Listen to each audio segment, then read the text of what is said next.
गिबिसिन थारावनो सोरजिगिरि बिफा इसोरखौ हाजासे हामबाय होनो नैबे बेलासि समाव बे बेलासि मुगायाव ख्रिस्ट' सिबियारि नोंथांमोन साफ्रामखौबो बेबायदि दसे समखौ बे इसोरनि बोसोनाव होनायनि थाखाय गाव गावनि बेस्थताफोरखौ खामानिफोरखौ दोनथ'नानैब्लाबो बे बोसोनखौ खोनासंनायनि थाखाय हाजासे हामबाय होनो बेफोर बोसोननि गेजेरजों बेफोर रावनि गेजेरजों आफा इसोरा नोंथांमोन साफ्रामखौबो बोर होथों आरो जेब्लायबो नोंथांमोननि गोसोआव बाथ्रा बुंफ्लायथों।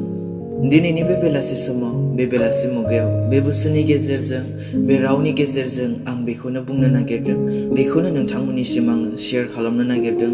जेब्लानोखि जिसुआ जेरुसालेमाव हाबदोंमोन बे समाव जाहैबाय गोबां मानसिफोरा बेखौ बरायनायजों दंफां दालाइफोरखौ बेफोरबायदिनो जिफोरखौ बनानै बेखौ जाहैबाय वेलकाम खालामदों आरो बिसोर गोबारै हसिख्रावनानै बिसोरो बुंदों हसाना हसाना होननानै।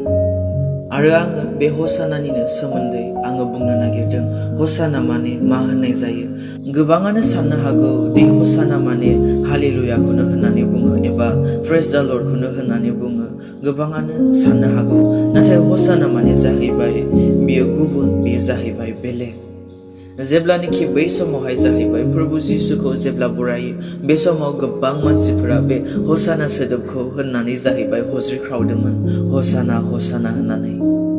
जोङो जेब्ला बेखौ बोसोनाव नायो जोङो मोननो हायो गस्पेल अफ जननि लिरनाय 12 अध्याय 12 आरो 13 पदआवहाय बेयाव बेबायदि बुंदों, पास्का परबआव थांनाय गेदेर दाफाया नखानायै जिसुखौ जेरुसालेमाव फैगौ होननानै जेब्ला खोनायो अब्ला बिसोरो खेजुर गांखंफोर लानानै बेखौ बरायनानै लायनो ओंखारलांदों आरो हज्रि बेबायदि होनदों, हसाना हसाना, फोरबुनि मुङै फैदों, बिखौ इसोरा बोर होथों, इजराइलनि राजाखौ इसोरा बोर होथों।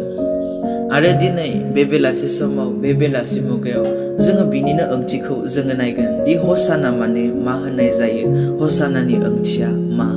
हसानाया जाहैबाय हिब्रु भाषानि हिब्रु लेंगुवेजनि बे मोननै सोदोबनिफ्राय बियो फैदों, यासा ओमफ्राय आना। आरो यासा माने जाहैबाय सेभ एबा प्रटेक्ट।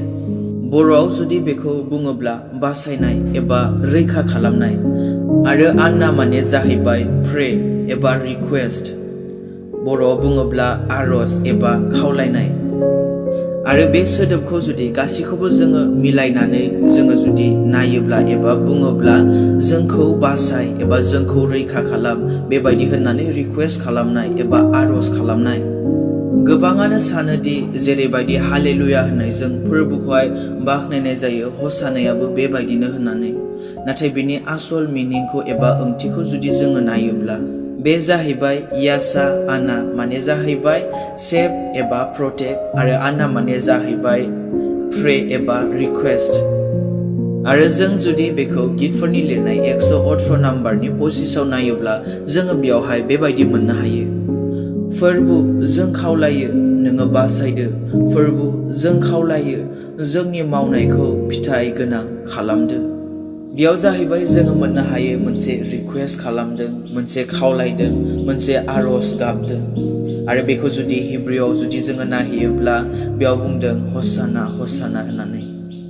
बे गितफोरनि 118 नाम्बारनि 25आव जाहैबाय बे हसाना सोदोबखौ बेयाव दिन्थियो। आरो बेखौनो जहननि लिरनाय 12 अध्याय 13 पदआव जोङो मोननो हायो। बेयाव जाहैबाय हज्रि बेबायदि होनदों होननानै बुंदोंमोन, हसाना जाया फोरबुनि मुङै फैदों बिखौ इसोरा बोर होथों, इजराइलनि राजाखौ इसोरा बोर होथों। बेबायदि होननायखौ जोङो बेयाव मोननो हायो।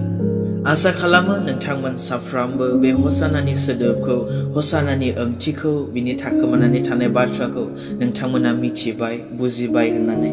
गोबां बाइबेल स्कलारफोराथ' मिथिखागौ, नाथाय खायफा मिथियैफोरबो दङ। स' बे जाहैबाय जायफ्रानोखि मिथियाखैमोन, बुजियाखैमोन, बे बोसोननि गेजेरजों, बे सुंद' इसोरनि बोसोननि गेजेरजों आं नोंथांमोननिसिम दिनैनि बे बेलासि समाव बेखौनो मिथिहोनाय, बेखौनो फोरमायनाय थाबाय। फैगासिनो थानाय इसोरनि बोसोनाव, फैगासिनो थानाय भिडिअ'आव आरोबाव नोंथांमोन साफ्रामजोंबो लोगो मोनलायबावगोन। फै दिनैनि बे बोसोननि गेजेरजों आफा इसोरा नोंथांमोन साफ्रामखौबो बोर होथों। आमेन।